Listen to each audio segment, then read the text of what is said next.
Welcome to soul connection. বৈঠক একটা অদ্ভুত ব্যাপার আছে যে আজকে যে বৈঠকের উল্টো দিকে যিনি বসে থাকেন প্রেমাশিস মুখার্জি, তিনি আছেন কিন্তু আমার উল্টো দিকের চেয়ারটা নেই। তিনি আছেন এইরকম একটা অ্যাঙ্গেলে আমার ঠিক সঙ্গে। তিনি একটু অন্যভাবে আছেন। কিভাবে আছেন?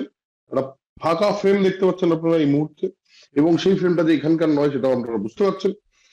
আহ আমরা বেশ কিছুদিন ধরে বেশ কিছু এপিসোডস রিভিজিট আপলোড করছি, আপনারা দেখছেন সেগুলো।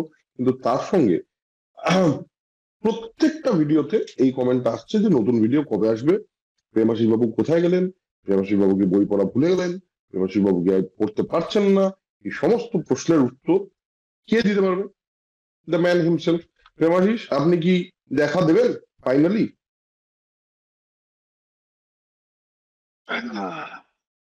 এই তো কফি কাপে।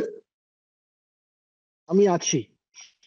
হ্যাঁ, এ তো বুঝলাম, কিন্তু ঘটনা হলো এই যে এত প্রশ্ন মানুষের যে আপনি কোথায়, বৈঠক আসছে না কেন, বৈঠক কোথায় গেল, আর নতুন এপিসোড আসছে না কেন, এরকমও কমেন্ট পেয়েছি যে বৈঠক আসছে না, বৈঠকের নতুন এপিসোড আসছে না, বেঁচে থেকে কি লাভ, এরকমও কমেন্ট পাওয়া গেছে। যে এই সমস্ত প্রশ্নের উত্তর the nation wants to know. আপনি উত্তর দিন। হ্যাঁ, দিতেই হবে, কারণ আমরাও ভেবেছিলাম, আমি ভেবেছিলাম যে কিছুদিন ফাঁকি দিয়ে চলে যাবে, কিন্তু আর ফাঁকিটা চলছে না আর কি। বোঝা যাচ্ছে গত 10 দিন যাবৎ বুঝতে পারছি যে এই ফাঁকিটা আর চলছে না। এবার অনেকদিন বৈঠক আসছে না, তার প্রথম কারণ হচ্ছে, প্রথমত ছিল দুর্গাপুজো। তো মহালয়ার পরের থেকে আহ, বিশুদ্ধ সিদ্ধান্ত মতে সমস্ত কাজ বন্ধ করে দিয়েছিলাম, তার মধ্যে হুম, বই পড়াটাও একটা। কাজেই বৈঠক আসেনি। আর না, মানে বই পড়া বন্ধ করিনি, তখন একটু ফিকশন পড়ছিলাম এই আর কি। হুম, আহ, সেটা একটা গেল। তারপর যেটা হলো সেটা হচ্ছে আমার একটু স্থান বদল হলো। আহ, এখন যেটা আপনারা দেখতে পাচ্ছেন, এটা বুঝতেই পারছেন, এটা আহ, বৈঠকের ওই জায়গাতে তো নয়, কলকাতাতেও নয়, ভারতবর্ষেও নয়, তার বাইরে দক্ষিণ পূর্ব এশিয়ার একটি দেশে আমি রয়েছি এই মুহূর্তে, কার্যক্ষেত্রে। তো এই যে আমার একটা এসে যাওয়া এবং এখানের ব্যস্ততা, সেই কারণে বৈঠকটা একটু করা হয়ে ওঠেনি, আর কিছুই নয়। ব্যস্ততা চলছিল। বাট বৈঠক থাকছে। বৈঠকের দৃশ্যপট হয়তো একটু পরিবর্তন হতে পারে, কিন্তু বিষয়বস্তুর পরিবর্তন আদৌ হবে না। একটু সময় চেয়ে নিচ্ছি আপনাদের থেকে। আহ, তারপর আবার বৈঠকটা শুরু হয়ে যাবে খুব শিগগিরই, খুব শিগগিরই। খুব শিগগিরই শুরু হয়ে যাবে বৈঠক, এই প্রমিস প্রেমাশিস আবার করলো।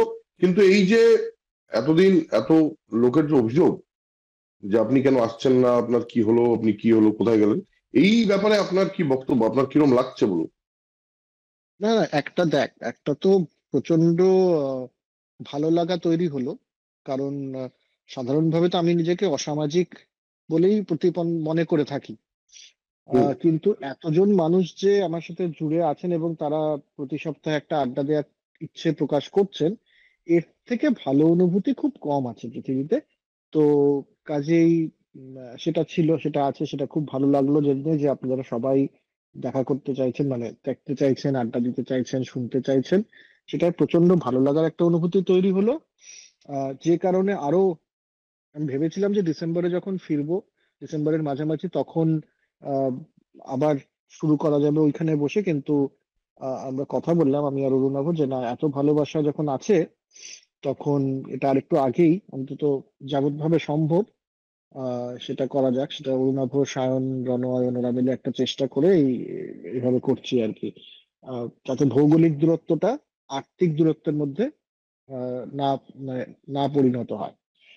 দ্বিতীয়ত, একটা প্রচন্ড একটা দায়িত্ব বা রেসপন্সিবিলিটি, এরকম একটা অনুভূতি হলো আর কি। আহ, অবশ্যই যে নিশ্চয়ই কিছু একটা আমরা ঠিক করছিলাম অরুণাভ, যার কারণে এতজন মানুষ আম, দেখতে চাইছেন, শুনতে চাইছেন, এবং অবশ্যই তাদেরও অনেক কৃতিত্ব রয়েছে যে এই ধরনের একটা অনুষ্ঠান তারা দেখতে চাইছেন, শুনতে চাইছেন, দেখা করতে চাইছেন, জুড়ে থাকতে চাইছেন। হুম, তো সেটা সেটা প্রচন্ড একটা রেসপন্সিবিলিটির, দায়িত্বের অনুভূতিও রয়েছে তার সাথে সাথে। এই দুটোই হুম। প্রাথমিকভাবে, এই দুটোই মনে হলো। বৈঠক তো আচ্ছা, তার মানে এটা বোঝা যাচ্ছে যে আপনাদের এইটুকু বলা, মানে আমিও বুঝতে পারলাম এবং আপনাদেরকেও জানাতে চাই যে বৈঠক বন্ধ হয়ে যাচ্ছে এরকম ভাবনার কোনো কারণ নেই। বৈঠক হচ্ছে, বাট বৈঠকের ফরম্যাট হয়তো এইরকম একটা ফরম্যাটে মাঝে মধ্যে আপনাদের দেখতে হতে পারে, যেহেতু প্রেমাশিস এই দেশের থেকে অনেক দূরে। কিন্তু তার মাঝখানেও যখন যখন প্রেমাশিস আসবে, তখন তখন আমরা সেম যেভাবে আমরা বৈঠক দেখে অভ্যস্ত, সেভাবেই কিন্তু আমরা বৈঠক দেখতে পাবো, তাই তো? একদম। আমার মনে হয় 50-50 বলা ভালো, যে 50% এপিসোড আমরা হয়তো এভাবে দেখবো, আর 50% এপিসোড আবার ওই ওই মানে তোর ঘরে তোর বাড়ির তে বসে হ্যাঁ, ওখানেই আমরা আহ, আবার রেকর্ড করব, তখন আবার দেখতে পাবো। বেশ বেশ। আচ্ছা, এই সমস্ত কিছুর মাঝখানে একটা জিনিস বলে, আরেকটা জিনিস নিয়েও লোকজন একটু প্রশ্ন করছে, যদিও সংখ্যাটা বৈঠকের তুলনায় কম, সেটা হলো এপিক। হুম হুম। তো এপিকটাও আমরা এইভাবে করার চেষ্টা করব এবং আমরা চেষ্টা করবো। আহ, আজকের দিনে দাঁড়িয়ে সত্যি ভৌগোলিক দূরত্বটা অতটা দূরত্ব নয় বলেই আমার মনে হয়। আহ, একদম কোনো এপিসোড না আসার চেয়ে সামনাসামনি হতে পারছি না বলে আমার মনে হয় এইভাবেও আমাদের এপিসোড আনা উচিত, কারণ আপনাদের সঙ্গে যোগাযোগটা তাহলে নষ্ট হবে না, বা ওই যোগাযোগের মাঝখানে ওই দূরত্বটা বাধা হয়ে দাঁড়াবে না। দ্যাটস দ্য বেসিক হ্যাঁ, পয়েন্ট। একদম। আর আমার মনে হয় একটা, এই এপিসোডটা জানি না ফাইনালি আউটপুটটা কিরকম দাঁড়াবে ভিডিও এবং অডিওর দিক থেকে। যেহেতু আমার কাছে খুব অত্যাধুনিক অডিও ভিজুয়াল ইকুইপমেন্টস এই মুহূর্তে নেই, কিন্তু সেটাকেও সমস্যার সমাধান করার চেষ্টা করব, যাতে অন্ততপক্ষে অডিওটা এবং ভিজুয়ালটা সমমানের না হলেও একটা একটা পাতে দেবার মতো একটা জায়গায় পৌঁছয়, কিন্তু সেটার না জন্য না, একটু ঠিকঠাক সময় জায়গায় চাই। নিয়ে আসবো আমরা। হ্যাঁ হ্যাঁ, ঠিকঠাক জায়গায় আমরা নিয়ে আসবো। ওই সময়টুকু আমাদের দিন। আমরা ওই মানে কোয়ালিটি অফ আউটপুট আমার মনে হয় সেম কাছাকাছি লেভেলে নিয়ে আসতে পারবো। তো এই তো গেল হোপফুলি। বেসিক্যালি বৈঠক ফিরে আসছে। বৈঠকে আপনাকে আবার দেখা গেছে নতুন করে। হ্যাঁ, এবং সেটা যে দেশ থেকেই হোক, দূরত্বটা হলেও দেখা গেছে। এবার আমরা অনেক রকম বিষয় নিয়ে মানুষের আহ, মানুষ বলেছে, তো কি কি বিষয় নিয়ে আমরা এরপরে ইন রিসেন্ট ফিউচারে কি কি বিষয় নিয়ে আমরা কথা বলতে পারি, সেটার একটা কি আভাস আমরা দিতে পারি? কিছুটা তো মানে সারপ্রাইজ গোটা থাকা গোটা ভালো।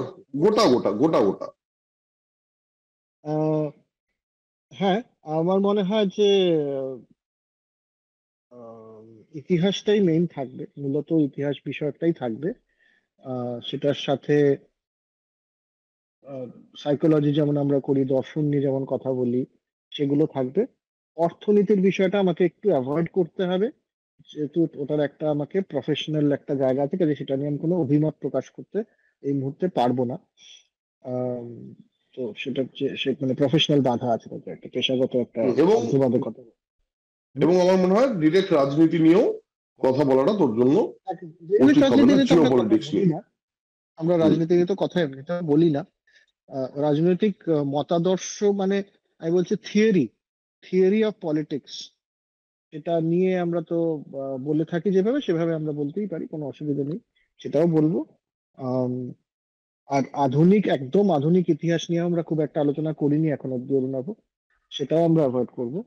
মোটামুটি ভাবে 1950s পর্যন্ত ইতিহাস, যেটা আর কি 1950 অব্দি, সেই ইতিহাস নিয়ে আমরা কথা বলে থাকি, সেটাই বলবো আমরা। বিষয়বস্তুরও খুব একটা পরিবর্তন হওয়া কথা নয়। উম, এখন ব্যাপারটা হচ্ছে কিছু এই যে এসেছি আমি, আমার তো একটা আম, কত জিনিস নিয়ে আসতে পারবো তার তো একটা লিমিটেশন ছিল, তাতে পুরো হ্যাঁ, বুকশেলফটা তো নিয়ে আসা যায়নি। আহ যে বিষয়গুলো নিয়ে নিয়ে আসা গেছে আপাতত, সেই বিষয়গুলো নিয়েই আগামী 1 মাস হবে। সেটা একটু সারপ্রাইজ থাক, ভালো বিষয়, ইন্টারেস্টিং হবে। বেশ বেশ। তো এখন আজকে আমরা এই এপিসোডে তো এলাম, তো আজকে প্রেমাশিস হুম। মুখার্জি কি নিয়ে কথা বলতে চাইছে, কি মনে হচ্ছে? বিদেশে গিয়ে নতুন দেশ, সেটা নতুন দেশ বলতে একটা নতুন জায়গা, নতুন ওয়ার্ক অ্যাটমসফিয়ার, সম্পূর্ণটা নতুন। তো কি বলতে ইচ্ছে হচ্ছে, মানে কিরকম লাগছে? কিরকম লাগছে? এই একটা অদ্ভুত একটা জার্নালিস্টিক প্রশ্ন তুই করলি। যেটা আমি জেনারেলি করি না। হ্যাঁ।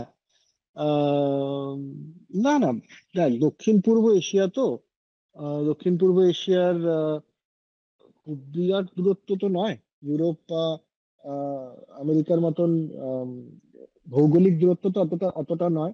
সাংস্কৃতিক দূরত্বটাও অতটা নয়। যেমন এই আমি বলছিলাম একটু আগে, এই রেকর্ডিংটা শুরু হবার আগে আর কি, যে আমি এখানে মেনুতে অর্ডার করতে গিয়ে দেখলাম ট্যাংরা চিলি চিকেন বলে একটা জিনিস পাওয়া যাচ্ছে।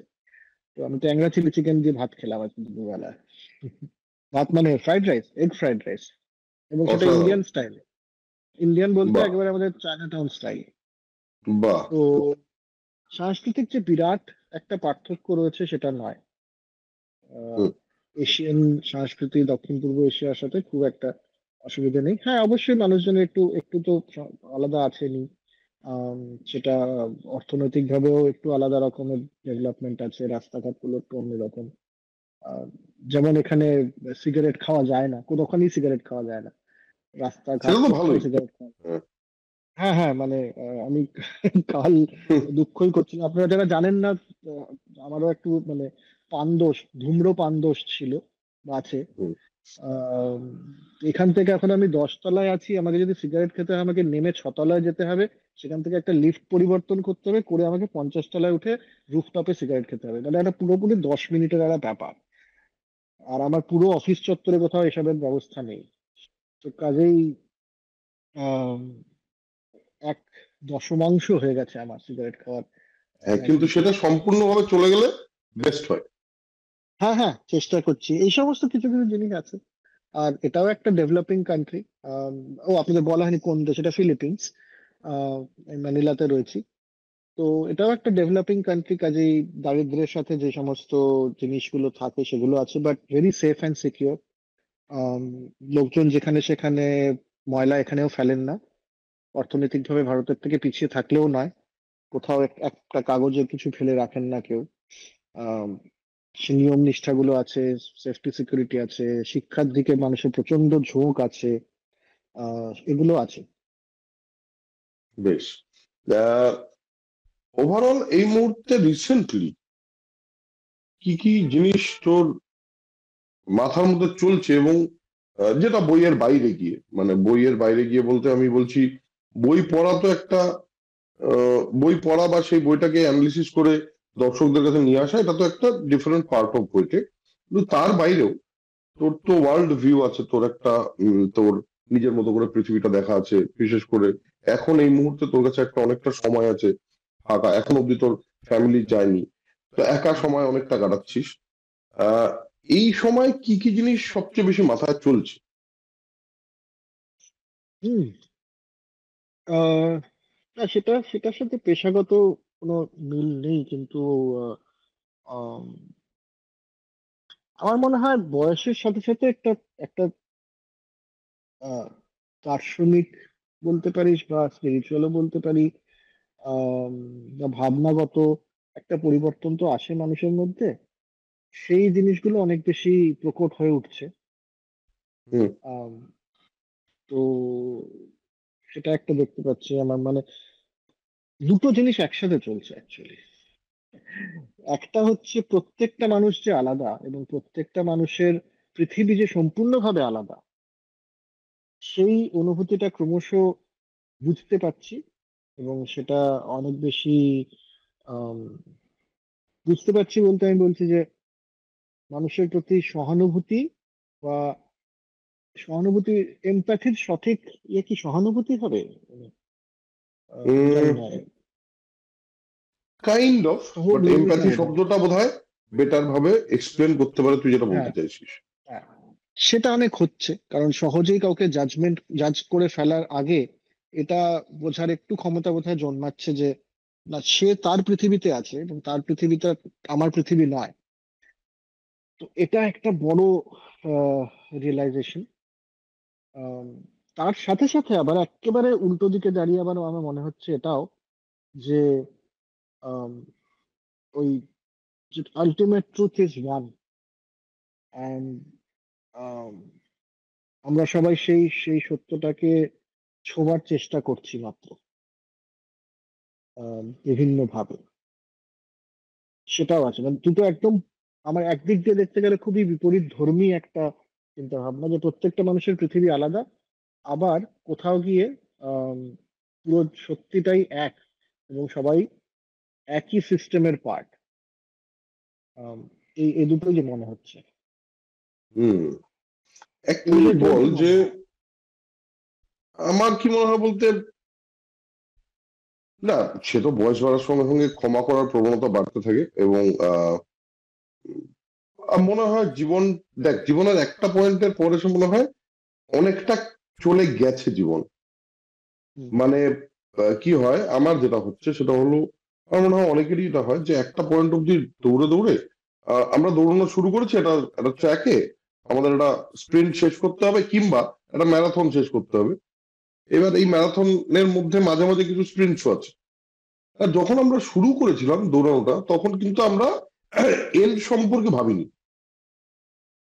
বাট মিড পয়েন্টে এসে আমার দম কতটা আছে, আমাকে আর কতটা দূর দৌড়তে হবে, এই মুহূর্তে আমাকে কি একটু রেস্ট নিয়ে আবার দৌড়তে হবে, এই এন্ডের একটা ফিলিং, বা এন্ডের একটা যে আমার কাছে এতদিনের বোধহয় সময় আছে to work, hmm, hmm, to do something, এইটা আমার মনে হয় একটুখানি বোঝা যায়। এবং সেটা কিন্তু রিয়ালাইজেশন দেয়, একটা অন্যরকম রিয়ালাইজেশন দেয় যে ওকে, তাহলে কাজটাকে অন্যভাবে দেখতে শুরু করতে হবে। কারণ আমার উদ্দেশ্য হওয়া উচিত, বা আমার উদ্দেশ্য যেটা, সেটা হলো প্রত্যেকটা মুহূর্ত থেকে আনন্দ খুঁজে বের করা। এবার সেটা যদি আমি কাজের মধ্যে দিয়ে না পাই, আমার আহ, মানে মধ্য চল্লিশের দিকে যাচ্ছি, এই মধ্য চল্লিশের মানে 40-50 পৌঁছে যাবো আজ থেকে 8 বছর, 7 বছর, 8 বছর পর। এবার তখন আমার মাইন্ডসেটটা কি থাকবে? আর এই সময়টা জুড়ে আমি যদি আমার কাজটা সম্পূর্ণভাবে আনন্দ করে করে না যেতে পারি, তাহলে 50-এ গিয়ে তো আমার দুঃখ হবে। হুম, এই সমস্ত কিছু কিছু জিনিসপত্র এখন আরো ভাবনা চিন্তায় আসে। একটা জিনিস, আরেকটা জিনিসও হয়েছে, সেটা হলো এখন আহ, যে জিনিসগুলো আগে খুব ইজিলি খারাপ লাগতো, যে জিনিসগুলো আগে খুব ইজিলি মনে হতো, ইজিলি অফেন্ডেড হয়ে যাওয়ার মতো জিনিসপত্র হতো, এখন ওই তুই যেটা বলছিলি, মানুষকে আলাদাভাবে দেখলে বা তাদের পৃথিবীকে আলাদা করে জাজ করলে, জাজ করলে না, তার পৃথিবীকে আলাদা করে বোঝার চেষ্টা করলে সেইটা অনেক কম হয়। হুম। সেটা একটা বড় ব্যাপার। আরেকটা জিনিস তোকে জিজ্ঞেস করি। হুম। আচ্ছা, তুই বলে নে, তারপর জিজ্ঞেস করছিস। না না, বল বল, ইট উইল কাম। আমি বলছি যে তোর এই যে একটা নিজের দেশ ভারতবর্ষ, আর ভারতবর্ষ নিজের মতো করে খুব ইউনিক। হুম, হুম, ভারতবর্ষের যে কালচার, বা বিশেষ করে আমাদের পার্ট অফ দা ইন্ডিয়া, মানে মানে বিশেষ করে বাংলা এবং কলকাতা, রাইট। এর একটা নিজস্ব কালচারাল রেফারেন্স আছে, খুব ইউনিক একটা ধরনের মানুষ এখানকার, খুব ইউনিক ধরনের কথাবার্তা, খুব ইউনিক ধরনের একটা অ্যাটমসফিয়ার।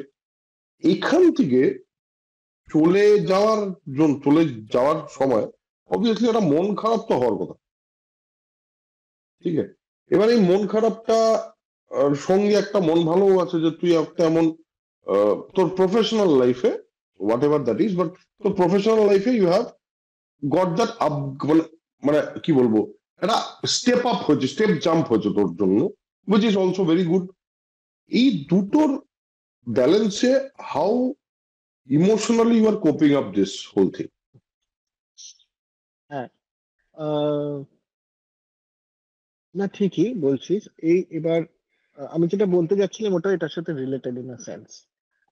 প্রথম হচ্ছে যে আমাদের সবারই জীবনটা, আমরা তো আর চাষির ঘরে জন্ম নিইনি বা জমিদার ঘরে জন্ম নিইনি।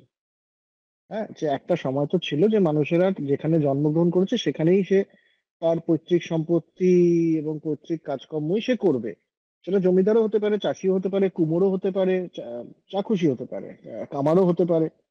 তো ওই পৈতৃক প্রফেশনটা, যেটা পেশা, সেটাকেই সে আপন করে নেবে এবং সেই জায়গাতেই থাকবে, সেই বড় হবে। কাজে তার পরিবেশ পরিস্থিতি বদলাবে না। আম, তার এই ছিন্নমূল হবার ভয় বা ছিন্নমূল হবার চিন্তা বা দুঃখ তার মধ্যে থাকবে না। হ্যাঁ, হয়তো অর্থ সম্পদ প্রতিপত্তি ইত্যাদিগুলো আহ আজকের জায়গা থেকে দেখলে পরে হয়তো বাড়ছে না, এরকম একটা সময় ছিল। কিন্তু আমরা যে সময় বড় হয়েছি অরুণাভ, আমাদের কাছে এই অপশনটা ছিল না। হ্যাঁ, থাকলেও নিতাম হুম। কিনা সেটা আলাদা কথা, কিন্তু ধর আমার বাবা শিক্ষক ছিলেন, এবং বাবা শিক্ষক ছিলেন বলে আমাকে তো কেউ শিক্ষক বানিয়ে দেবে না, বা আমার মধ্যে কোনো আলাদা করে কোনো তৈরি হবে না যে বাবা ছোটবেলা থেকে শোনো তোমাকে কিন্তু শিক্ষকই হতে হবে, এটা এভাবে পড়াতে হয়। এটা তো হয়নি কখনো, এটা হওয়ার চান্সও নেই। এবার যার বাবা যাই করে থাকুন, বা বাবা মা, সেটা নয়, তো আমাদেরকে নিজেদের নিজেদের পেশা খুঁজে নিতে হয়েছে। এবার সেটা শিক্ষার দিক থেকে কারো কারো কারো কারো আলাদা ন্যাক, যেমন তোরা শিল্পের দিকে একটা ন্যাক খুঁজে পেয়েছিস, আহ, আহ, মানে ইচ্ছে বা আহ, কি বলবো, একটা একটা প্যাশন খুঁজে পেয়েছিস, তোরা ওদিকে খুঁজেছিস। আমার আমার শিক্ষার দিকে আমি কিছু জিনিস পেয়েছি। এবার এই যে একটা, তো আজ আমরা সবাই ইঁদুর দৌড়েই রয়েছি। ইঁদুর দৌড়ে মানে কম্পিটিশন না হলে পরেও আমরা সবাই ছিন্নমূল হবার জন্য প্রস্তুত হয়েছি ছোটবেলা থেকে, ঠিক আছে? এবং সেই ছিন্নমূল হুম। হয়ে যাবার যে দুঃখ বা কষ্টটা, মানে আমি যেমন খুব ছোটবেলা থেকে জানতাম যে আমি কোচবিহারে থাকবো না, আমার থাকা হবে না। হ্যাঁ, আমার কারণ আমার যে পেশা বা যেই ধরনের পেশা বা যা করতে চাইছি বা চাই, মানে হবে হয়তো আমার সাথে, সেটা এই জেলায় নেই বা এই শহরে নেই, আমাকে বাইরে বেরোতেই হবে। আমি উঁচু নিচু ছোট বড় বলছি না, আমি বলছি যে জাস্ট টাইপ অফ প্রফেশন, এটা তো নেই। কাজে ছিন্নমূল হবার এই যে দুঃখটা বা কষ্টটা, এটাকে কম্পেনসেট করে কি আমাদের সবার সাথে, আপনাদের জন্য বলছি, এটা কিন্তু আমার অভিজ্ঞতা, বা তুইও শিলিগুড়ি, তুইও চলে এসেছিস এবং আরো হয়তো অন্যখানে যাবি, তোর মধ্যে ছিন্নমূল্য হওয়ার একটা একটা তো ব্যাপার আছে, বেশিরভাগই আপনারা যারা দেখছেন তাদের মধ্যে আছে। সেটাকে কম্পেনসেট করে আহ পেশাগত একটা সাফল্য, বা পেশাগত একটা, আহ, আমি বলছি বাইরের সাফল্য না, নিজের স্যাটিসফ্যাকশন, যেটাকে মানে বলতে পারি আমরা, যে পেশাগত একটা স্যাটিসফ্যাকশন, প্রফেশনাল স্যাটিসফ্যাকশন হওয়াটা। এবার এই জিনিসটা আমি যেটা দেখছি, এই জায়গায় এসে অন্তত এটুকু মনে হচ্ছে, ভবিষ্যতে হয়তো পরিবর্তিত হয়ে যেতে পারে, যে দুবার মানুষের জীবনে বড় ভাবে আসে, চান্স আছে। একটা হচ্ছে ধর 19-20 বছর বয়সে, যে সময় মানুষ মোটামুটি আমরা ঠিক করি যে আমি এই পেশাটাতে নিজের ভবিষ্যৎ দেখতে পাচ্ছি, এবং এটার পেছনে আমি আমার সমস্ত 100% আমি দিতে রাজি আছি। আহ, এবং তখন ওই কম্পিটিশন ইত্যাদি, বা একটা বাড়ির সাথে একটা ঝামেলা করে যায়, বাড়ির লোক বলছে তুমি এটা করতে পারবে না, আমি করব, বা যাই হোক, মানে এই ধরনের কিছু একটা করে আমরা এই 20, 21, 19 থেকে 23, 24-এর সময় একটা মানুষের এই পরিবর্তনটা হয় যখন সে একটা জাম্প নেয়। আম, আর দ্বিতীয় জাম্প, সেটা নেয়ার পরে কিন্তু একটা স্টেডি স্টেট বা একটা চলমান একই রকম ভাবে খুব বেশি উত্থান পতন তারপরে হয় না।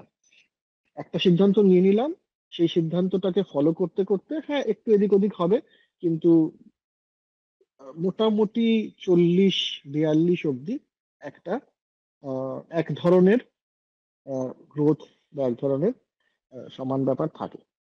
দ্বিতীয় ধাক্কাটা, পেশাগত এই যে উত্তরণ অবতরণ যাই বলিস না কেন, দ্বিতীয় ধাক্কাটা আসে আমার মনে হয় 42 থেকে 45 সময়ের মধ্যে। সবার যে আসে তাই নয়, তাও নয়, কিন্তু এই সময়টা খুব ইম্পর্টেন্ট। আমি দেখছি চারদিকে যেটা, যে আমার বন্ধু বান্ধব, কালিগস, সহকর্মী, সবার মধ্যে এই সময়টাতে আরেকবার একটা এই জিনিসটা হয়। এই জন্য বললাম যে প্রথম ছিন্নমূল্য আমরা সেই 19 থেকে 25-এর সময়ই হই, হুম। যখন আমরা শহর ছেড়ে চলে এসেছি ইত্যাদিতে হয়েছি। তখন, এবং আরেকটা এই সময় অনেকেই আসছেন এখানে আমাদের এখানে, আমি যেই সংস্থায় কাজ করি, আমার সাথে যারা সহকর্মী রয়েছেন, তারা কেউই তার নিজের দেশে নেই। হুম। 100% আমি বলতে পারি, 100% না হলে 99.5% তারা বেশ। নিজের দেশে কেউ নেই। তিনি সবাই ছিন্নমূল হয়ে আছেন এখানে। কেউ পরিবার নিয়ে এসেছেন, কেউ পরিবার নিয়ে আসতে পারেননি বিভিন্ন কারণে, সেটা আলাদা কথা। তো তখন সেই ছিন্নমূল, এবার এই ছিন্নমূল মানুষগুলো যখন একসাথে হয়, তখন যেই একটা সংস্কৃতি তৈরি হয়, সেই সংস্কৃতিটা আমি আবার এখানে এসে অনুভব করছি, যে জিনিসটা কলেজ হস্টেলে হয়। কারণ কলেজ হস্টেলে 19 থেকে 25-এর সময়টাতে এই চত্বরে সমস্ত দেশ থেকে, বা যারা বাইরে পড়তে যাচ্ছেন তারা বিভিন্ন দেশ থেকে মানুষজন এসে এক জায়গায় জড়ো হয়। তারা এক একটা এক এক ধরনের ব্যাকগ্রাউন্ড নিয়ে এসেছে, এক এক ভাবে বড় হওয়া, এক এক রকম ভ্যালু সিস্টেম তারা নিয়ে এসেছে। একেবারে তখন তারা। এবং তাদের মধ্যে একটা নতুন ধরনের সংস্কৃতির জন্ম নেয়। হুম তাদের আইডেন্টিটিটা হয়ে যায় সেই জায়গার সাথে, মানে যেখানে তারা গিয়ে পড়েছে সেই জায়গার সাথে আইডেন্টিটিটা হয়। ধর তোর কথাও যদি বলি আমি, যে তুই তো ওরকম একটা সময়তেই কলকাতায় চলে এসেছিস, আহ, এবং তুই আইডেন্টিফাই করিস তোর তোর আশেপাশটাকে কলকাতার ফিল্ম ইন্ডাস্ট্রি এবং এই সংস্কৃতির ইন্ডাস্ট্রিটার সাথে। সেটার একটা নিজস্ব ভ্যালু সিস্টেম আছে, সেটার একটা নিজস্ব পরিচিতি আছে, সেটার একটা নিজস্ব আহ গণ্ডি আছে, সেটা তো শিলিগুড়ির গণ্ডির সাথে মিলছে না। আমার ক্ষেত্রেও তাই। আমার যে বন্ধু বান্ধব তৈরি হয়েছে, যাদের সাথে পরবর্তীকালে বন্ধু বান্ধব সহকর্মী যারা, তারা সব কেউ তো কোচবিহার বা বাংলার নয়। তারা সবাই বিভিন্ন জায়গা থেকে এসে এক জায়গায় তৈরি হয়েছে। তো এবার সেই জিনিসটা আবার হচ্ছে, এই জিনিসটাই আমি দেখতে পাচ্ছি যে এখানে সকল সবার মধ্যে সেই জিনিসটাই রয়েছে। অবশ্যই এখন ম্যাচুরিটিটা অনেকটা বেশি সবার মধ্যে, কাজেই তখন যেটা দেখে অনেক বেশি কালচারাল শক হতো, এখন সেই জিনিসটাকে অনেক বেশি বৈচিত্র্যের মধ্যে ভালো লাগা তৈরি হয়ে যাচ্ছে। যেমন হুম আমার এক সহকর্মী, তিনি কাল অনেকক্ষণ আড্ডা হলো তার সাথে, তিনি আজারবাইজানের লোক। তো তার সাথে এবং সোভিয়েত ইউনিয়নে তার জন্ম, মানে সোভিয়েত যখন ছিল তখন সেখানে তার জন্ম হয়েছে, এবং সে সেই সময়টাকে দেখেছে যখন আজারবাইজান আলাদা হচ্ছে সব সোভিয়েত থেকে। তো যেটা আমরা বইতে পড়েছি সেই সময়কার কালচার ইত্যাদি এগুলো নিয়ে আলোচনা হলো, তার ভাষা নিয়ে আহ আলোচনা হলো। বিভিন্ন রকম তাদের কালচারটা বুঝতে মানে শিখলাম বা বুঝলাম। আহ সেও আমাদেরটা জিজ্ঞেস করলো, আমার বাংলা কিরকম, ইন্ডিয়াটা কিরকম, হিন্দির সাথে। যেমন ওরাই বলছিল যে আজারবাইজান, তুর্কমেনিস্তান, কাজাকিস্তান, তাজিকিস্তান, এদের ল্যাঙ্গুয়েজ গুলো একটা গ্রুপ। আমরা 20% একজন আরেকজনেরটা বুঝতে পারি, বাকিটা বুঝতে পারি না, যদি শুনলে সবগুলোই মোটামুটি বাইরের লোকের এক মনে হবে। তা আমার মনে হলো যে হ্যাঁ, আমাদের নর্থ ইন্ডিয়ার যে ল্যাঙ্গুয়েজ গুলো তাও তো তাই, যে আমরা মোটামুটি 20% সবাই একটা একজন আরেকজনেরটা বুঝতে পারি। গ্রুপ অফ ল্যাঙ্গুয়েজ সেম, কিন্তু আমরা আলাদা। তো একটা এটা হচ্ছে, আরে ওই যেটা বলছিলাম সবাই আলাদা, আবার কোথাও না কোথাও গিয়ে সব মানুষই তো এক। সবাই আমরা যে হোমোসেপিয়েন্স, সেই অনুভূতিটাও খুব সাংঘাতিক। যে হুম আলটিমেটলি কালচার টালচার সবই তো বাইরে থেকে লাগিয়ে দেওয়া স্টিকার, ভেতরে ভেতরে সব মানুষেরই ভাবনা চিন্তা, আহ ইমোশনস। ব্যথা দুঃখ, হ্যাঁ, হ্যাঁ, এই ছিন্নমূল হওয়ার যন্ত্রণা সবার মধ্যেই রয়েছে, আবার একসাথে হয়ে যাওয়ার আনন্দও রয়েছে, সবই এই একটা মিশ্র অনুভূতি আর কি। তবে হ্যাঁ, যেটা দিয়ে তুই শুরু করছিলি সেটা হচ্ছে যে আহ, দেশ ছাড়ার একটা ব্যাপার। এবার এটা, দেখ, দেশ ছাড়া ব্যাপারটা আজ থেকে 20 বছর আগে যা ছিল আজ তা নেই। এই যে আমরা কথাবার্তা বলতে পারছি উইদাউট এনি ল্যাগ, এটা এবং ভিডিওতে দেখে, এই জিনিসটা তো আমাদের ছোটবেলাতেও গল্প ছিল। যে জানিস তো একটা ফোন হবে যখন, মানে আমাদের ছোটবেলায় তো ফোনই ছিল না বাড়িতে বাড়িতে, ট্রাঙ্ক কল না না বুক করার সময়। হ্যাঁ, ওই ভাবতাম যে একটা ওই বাক্সের মতো কিছু খোলা থাকবে, সেখানে দেখা যাবে এরকম। হ্যাঁ, মানে ফোনও তো ওয়াজ নট কমন আমাদের। উম, 9-10 হবার আগে তো ফোনও কমন কমন ছিল না। একদম। আমার সম্ভবত ক্লাস 9-এ তখন বাড়িতে প্রথম ফোন আছে, এবং সেটা নিয়ে আমার মা আমার বাবাকে যথেষ্ট বলছিলেন যে তোমার বিলাসিতা বেশি, টাকা বেশি হয়েছে নাকি, বাড়িতে আবার ফোন লাগে নাকি কারো। হ্যাঁ, হুম, কজনের বাড়িতে ফোন আছে, তোমার বাড়িতে ফোন লাগছে। বাবা শখ না, আমার শখ বাড়িতে ফোন আসবে। তো এই হচ্ছে আমরা আমরা সেখান থেকে বড় হয়েছি। তো এসটিডি করার সময় লোকে লিখে নিতেন যে কি কি কথা হবে, কারণ, এবং সেটা 9:30-টার পরে করলে পরে হাফ, 11টার পরে করলে 1/4, হুম, হুম, তাও কেটে যাচ্ছে, একদম। রং নাম্বার প্রচুর হয়েছে। এবং তখন আমাদের মনে হতো একটা সময় জানিস তো এমনও হবে হয়তো, যে যাকে ফোনে কথা বলছি তাকে দেখতেও পাবো। হ্যাঁ হ্যাঁ, এটা তো সেটা ফ্যান্টাসির মতো, সায়েন্স ফিকশন। সায়েন্স ফিকশন, সেই সায়েন্স ফিকশন তো এখন হচ্ছে, এই আপনাদের কাছে পৌঁছে যাচ্ছে চট করে। হ্যাঁ, আজকে লাইভ করছি না কারণ সময়ের একটা ডিফারেন্স আছে। আমার এখানে যত বাজে ওখানে তো দিনের বেলা বোধহয়, এখানে এখন 8টা বাজে, না, 7টা বাজে। আহ, তো বিদ্যা ডাজ ইট মে, আমি বলছি যে কাজে দূরত্বটা এখন আর অতটা দূরত্ব নেই। দেশ ছেড়ে আসার অনুভূতিটা অতটা প্রগাঢ় হয় না। হুম অবশ্যই ফ্লাইটটা যখন টেক অফ করে এবং আমার মনে হলো যে আচ্ছা, আম, এই তো কলকাতা ছেড়ে দিলাম, মানে হ্যাঁ, অবশ্যই আই উইল ব্যাক, বাট সেটা তো ভিজিট করার মতো, যেভাবে এখন আমি কোচবিহারে বা উত্তরবঙ্গে যাই সেভাবে যাওয়ার মতো। হুম কিন্তু বসতি হিসেবে বাড়ি যেভাবে ছেড়েছি 19 বছর বয়সে, আহ তেমনি ভাবে তো হয়তো আমার দেশ ছাড়া হলো, তো সেই সময় একটা অনুভূতি তো আছে, এবং this is not a great feeling. ছিন্নমূল হওয়ার একটা হুম প্রচন্ড যন্ত্রণা তো আছেই, কিন্তু সেটা আমার মনে হয় সেই যন্ত্রণাটা অনেক বেশি কমে যাচ্ছে বিকজ অফ টেকনোলজি। আরেকটা জিনিস আছে আমার মনে হয় যে একটা ম্যাচুরিটির পর একটা একটা আহ, একটা পরিণত বয়সে যে যখন এই ঘটনাটা ঘটে তখন দুটো একটা ভালো দিক একটা খারাপ দিক দুটোই আছে। ওয়ান ইজ যখন একদম ইয়াং বয়সে যে ছিন্নমূলের কথা বলছিস সেই সময় একটা এক্সাইটমেন্ট থাকে পৃথিবীকে নতুন করে দেখার, নতুন জিনিস জানার, নতুন লোকের সঙ্গে আলাপ করার। উম, পরিণত বয়সে গিয়ে ওই এক্সাইটমেন্টটা একটু কমে যায়। এটা একটা খারাপ দিকের কথা। কিন্তু ভালো দিক হলো যে ইয়াং বয়সে ওই কষ্টটাকে আমরা যেভাবে হ্যান্ডেল করি বা ওই অসুবিধাটাকে আমরা যেভাবে হ্যান্ডেল করি, আহ যত বয়স বাড়ে আমাদের কিন্তু হ্যান্ডেলিং এর ক্যাপাসিটিটা বেড়ে যায়। কারণ তোর মানে আমি বলছি কয়েনের তো দুটো দিকই থাকে, একটা ভালো একটা খারাপ। তো এখন আমার মনে হয় বিশেষ করে আমাদের গত আহ, ধর বছর দুয়েকের আমাদের পার্সোনালি যতটা আলোচনা হয়েছে, বই থেকে যতগুলো এপিসোড হয়েছে সেখানে দর্শন নিয়ে যত আলোচনা করেছি, জীবনটাকে অন্যভাবে একটু অন্যরকম ভাবে দেখার চেষ্টা করেছি। প্লাস আমাদের জীবনে খুব ইম্পর্টেন্ট একজন মানুষ এসেছেন, পণ্ডিত কুমার বোস গুরুজি। উনিও আমাদের পার্সপেক্টিভ বেশ কিছুটা চেঞ্জ করেছেন। আহ কানে হাত দেওয়াটা হয়নি বলে হাতটা দিয়ে দিলাম। হ্যাঁ, সরি। আহ এই সমস্ত কিছু মিলিয়ে আমার মনে হয় যে এই মুহূর্তে কোপ আপ করতে বোধহয় তোর ভালো দিকটা দেখতে বোধহয় তোর একটু অসুবিধা কম হবে। হ্যাঁ, দেখ এখানে দু তিন এমন মানুষের নাম নিয়ে নিলি। আহ আহ, দু তিনটে জিনিস আছে, দেখ একটা হচ্ছে যে ঠিকই বয়স বাড়ার সাথে সাথে তো আহ, মানে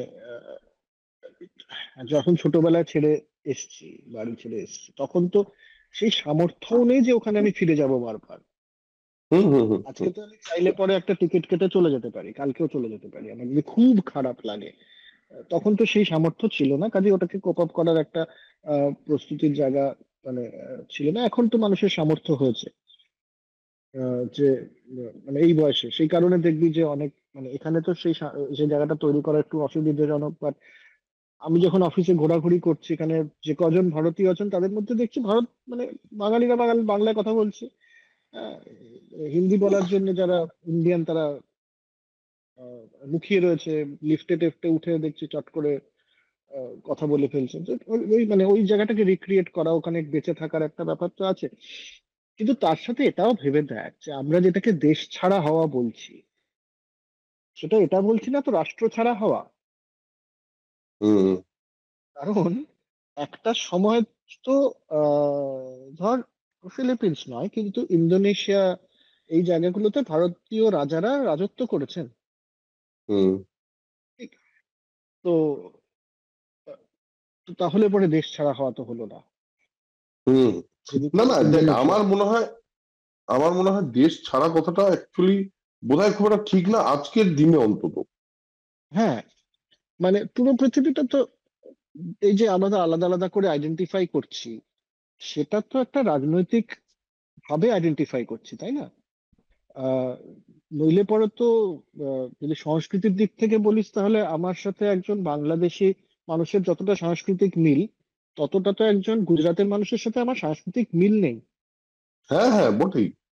বা দক্ষিণ ভারতের মানুষের সাথেও সেটা নেই।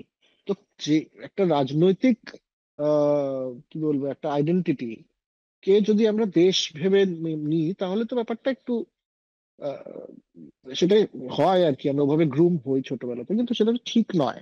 সমস্ত পৃথিবীটাই এক, আর আমরা ভারতীয় হয়ে যদি আমাদের ডাইভার্সিটি বা বৈচিত্র্য থেকে অসুবিধে হয়, যে না না, কথাটা কারেক্ট। ওটা হচ্ছে না, কথাটা হচ্ছে যে তুমি একটা বৈচিত্র্যপূর্ণ অন্য সংস্কৃতির জায়গায় চলে যাচ্ছ, তো সে তো আমি উত্তর ভারতে গেলেও সেই আমার বৈচিত্র্য আমি দেখতে পেয়েছি, সেই তো আমি কারেক্ট, দক্ষিণ কারেক্ট, ভারতে গেলেও আমি দেখতে পেয়েছি, তো এখানে এসে আমার বৈচিত্র্য নিয়ে অসুবিধা হবে কেন? এক্স্যাক্টলি। আমি এটাই বলতে চাচ্ছিলাম যে আমি যদি এখান থেকে মুম্বাই যাই, তো Mumbai is a totally different city than Kolkata. মানে সম্পূর্ণ আলাদা, মানে কালচার কালচার না, হ্যাঁ, সবকিছু আলাদা। আমি যদি চেন্নাই যাই, আমি যখন চেন্নাই গেছি, আমি চেন্নাইতে গিয়ে হুম, দেখেছি এটা আলাদা পৃথিবী, একদম। আমার পৃথিবীর সঙ্গে আর মিল নেই। না, আহ ব্যাঙ্গালোর, বা এখন ব্যাঙ্গালোর অনেকটা বেশি মাল্টি তুই মাল্টি ব্যাঙ্গালোর বোম্বে এগুলোকে যদি ছেড়ে দিস তাহলেও। তাহলেও আমি বলছি না, না ব্যাঙ্গালোরটা ঠিক আছে, আমি বম্বে গেলে কিছুই হুম, না। ব্যাপারটা কি জানিস, ব্যাপারটা হলো ভাষা ইজ নট দ্য পয়েন্ট। ভাষা কোনো ব্যাপারই নয়। ভাষা তো জেনারেলি আমরা হ্যাঁ, নিজের ভাষা বলতে পারার একটা আনন্দ আছে, এটা নিয়ে কোনো সন্দেহ নেই। কিন্তু স্টিল সে একদমই ঠিক যে আজকে দক্ষিণ ভারত, আজকে নর্থ ইস্টের এমন এমন জায়গা, এমন এমন রাজ্য আছে যেখানে গেলে মনে হয় ও আচ্ছা, এটা আমার দেশেরই পার্ট না। বা মানে এটাও একটা ডাইভার্স কালচার তো। অবভিয়াসলি ডাইভার্সিটি, আমরা অ্যাকচুয়ালি তৈরি ডাইভার্সিটি হ্যান্ডেল করার জন্য। হ্যাঁ, একদমই। মানে ভারতীয়রা যদি ডাইভার্সিটি হ্যান্ডেল না করতে পারে, তাহলে পৃথিবীর আর কোনো দেশ ডাইভার্সিটি হ্যান্ডেল করতে পারবে না, মানে দেশের মানুষ কারেক্ট, আমি কারেক্ট। বলছি। তো সেখান থেকে তো ওটা নেই, তবে হ্যাঁ ওই আর কি যে মানে আহ, এই আড্ডাটা দেয়া হচ্ছে না সামনে বসে, একটু তো খারাপ লাগছে। এই রণ একটু হ্যাঁ, হলে কফি বানিয়ে খাওয়াতো, হ্যাঁ। রণর কফিটা খাওয়া হচ্ছে না, আমাকে নিজে বানিয়ে নিতে হচ্ছে, এটুকু একটু তো খারাপ লাগা আছেই। হ্যাঁ, তো সেগুলো তো এমনি হয়, সেগুলো ধর ইটস পার্ট অফ লাইফ।